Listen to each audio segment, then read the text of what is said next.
So we're going to talk about ICP Internet Computer Protocol, not Insane Clown Posse, which comes up constantly when you search for ICP. I'm not saying they're not awesome. I'm just saying that's not what we're going to talk about today. This is crypto for the rest of us. I do a tip, tool, coin analysis 6 days a week. And also later in the day, sometimes I'll do one just on ICP or Hedera or XRP. We'll discuss the crypto, the company, the token, and end with a price prediction.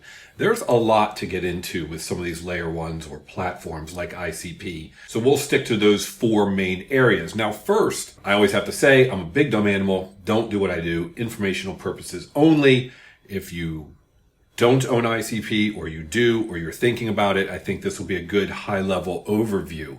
I happen to own it as of the recording of this video. On the very first page of CoinMarketCap, it lists by market cap, that being circulating supply times price.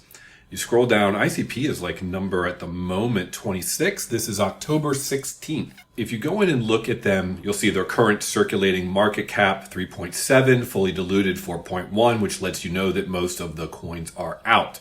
However, it is an infinite supply. We'll talk about that in a moment. Circulating supply 472 million at the moment, market cap 3.7 billion. Okay, so where do they sit? Well, they sit in two main categories.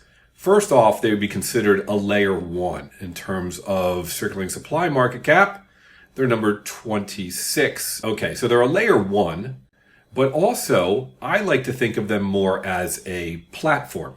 And they're also in the platform category with those like Solana, Cardano, Chainlink, Near, ICP. They're about number 5. What's the difference? Thanks to our good friend ChatGPT, a layer one specifically denotes the base level of a blockchain architecture. They're the fundamental networks that other applications, protocols, or layers are built upon. They talk about examples we're all familiar with, Ethereum, Solana, you name it. Now, a platform is more broadly used to describe networks that allow for the development and running of decentralized apps. Now, you can also be both, like Ethereum or ICP. But what's interesting about what I think of when I think of a platform is that they go out of their way, I would say, to provide tools and an environment that make it easier for developers to build the dApps, managing not only the data structure and consensus, but also offering user-friendly interfaces, APIs, development kits. Okay, so generally speaking, that's what I think of when I think of ICP. Now let's talk about the history of it, how it was created, the founder. On their own wiki page, it starts here. We'll just fly through this. But in 2018, they published their first formal white paper. Then the Dfinity Foundation raised more than $100 million. Pop over here, it looks like it was about $167 million from 12 investors. They're headquartered in Switzerland. The investors of Dfinity include Andreessen Horowitz. You'll probably notice that because Andreessen is Mark Andreessen, Netscape founder, or I believe co-founder. And if you're really young, you're probably like, what is Netscape? It's a browser. The first one, the coolest. 9 Yards Capital, Polychain. Here are all the different investors. Okay. Then in 2018, they stole a famous cryptographer from IBM. And I'm just flying through this here, but the Dfinity Foundation cryptographers, researchers and engineers have published more than 1,500 papers, more than 88,000 citations, who've created more than 190 patents, not necessarily all while they were working for Dfinity, but this just shows you the depth of knowledge of the individuals that they employ. Now, the founder himself is Dominic Williams. Here's his Twitter page. He does a lot of promotion for it. You'll see him in many videos. The Dfinity Foundation itself does a lot of promotion. I mean, constant updates of what's going on. They have a great community that they've built around them. I just did a recent video on what are some of the main features that Dominic likes to talk about. He had a very long talk, and I just popped in and showed 3 of them. Basically, here they are. He talked about the fact that smart contracts are tamper-proof. He likes to call smart contracts blockchain resident software. He mentioned an example. The second thing in the video, I'll put a link to my video here where I just run through it fairly quickly. You can hear these bits, these sound bites, if you will. AI run on chain. You can run your own AI, which will be done probably by many individuals, or many companies, to keep their data confidential. And then it's obviously secure from hacking. He gives an example of a law firm in which you can run private ICP, a private ICP network. You can run and control the nodes, and then you can run the AI as a smart contract.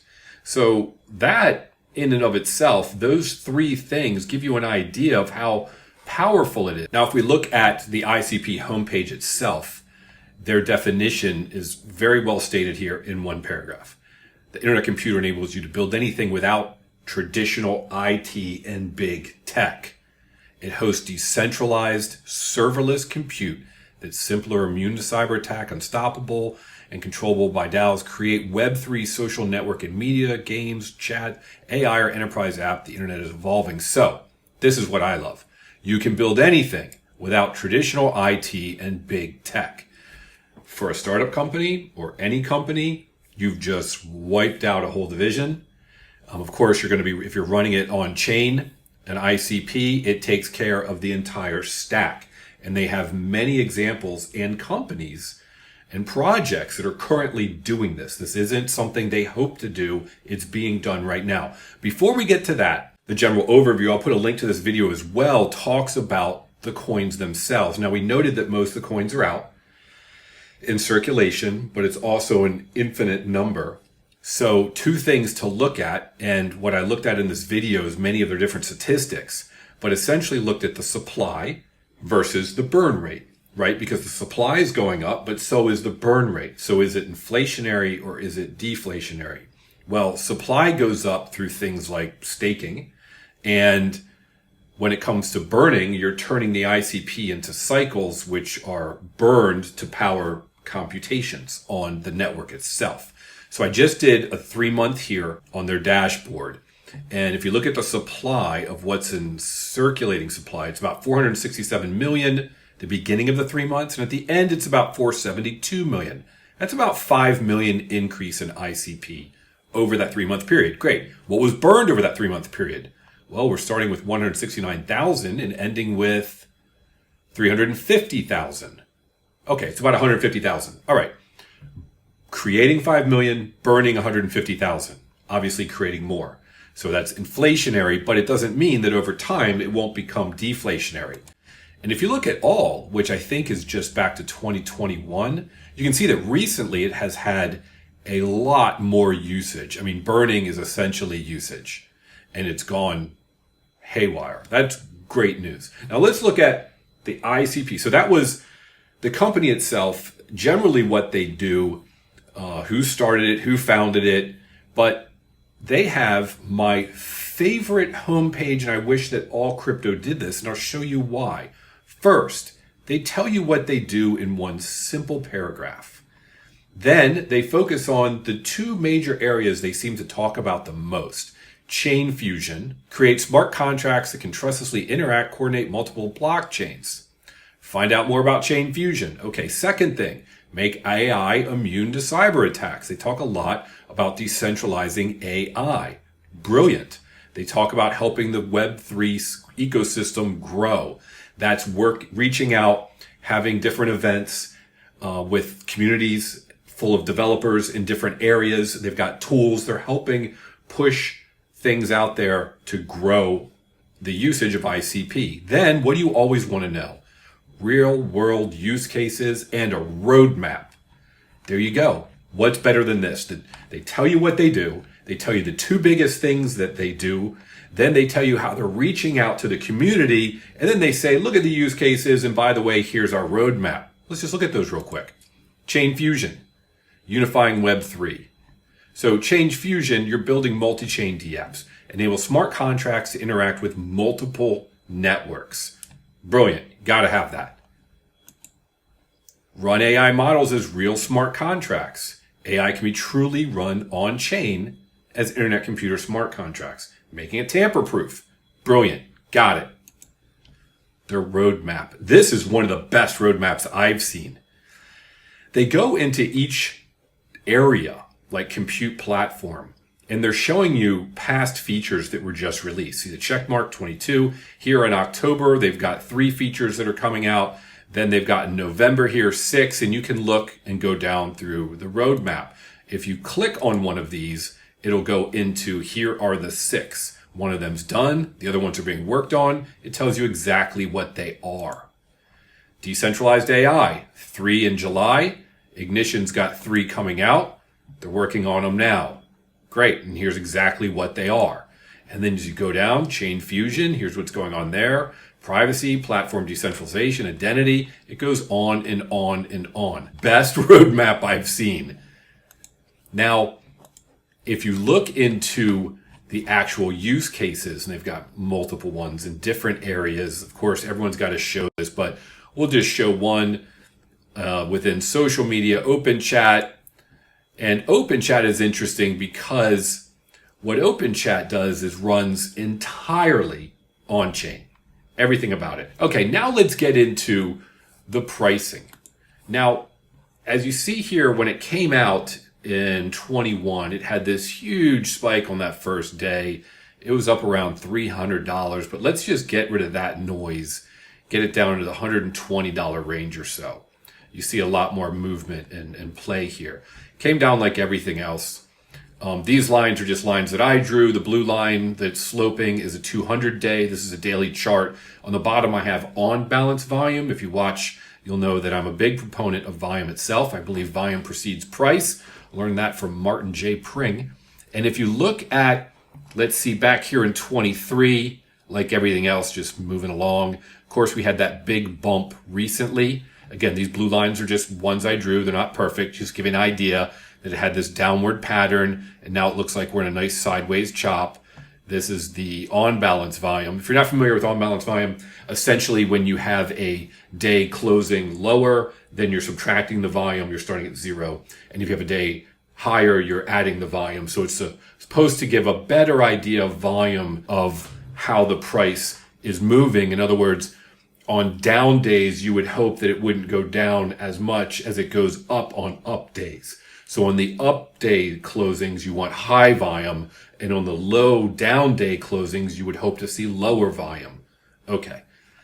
And then as things start to move up, you'd like to see that move up. So here's the OBV. You can see it took off during this initial takeoff. It's really just gone sideways with this lower movement here. It came down and it's going sideways. It's a little higher as time goes on.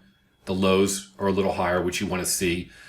It's below the 200-day, but it's $8. What do I think is going to happen? I'm in this for, I believe, an easy 10x. So I'm under $10 for my average price, and I believe it's going to be somewhere between $80 and $120. No problem this time around. You'll see a lot of things about ICP because it's not your typical layer one because of what they're a definitely, in my opinion, a Web3 layer one because of the fact that you can build everything on chain, the entire stack. It's not just solving one or two problems. Many of the blockchains, when you start to dig in, they only go so far and then they stop when it comes to decentralization or running fully on chain. I think, in my opinion, ICP is ahead of the curve. Now, is that good or bad for this particular, if you believe there's a bull run coming like I do, and that we're just starting and it's going to go into next year, 2025, is ICP going to have any movement at all?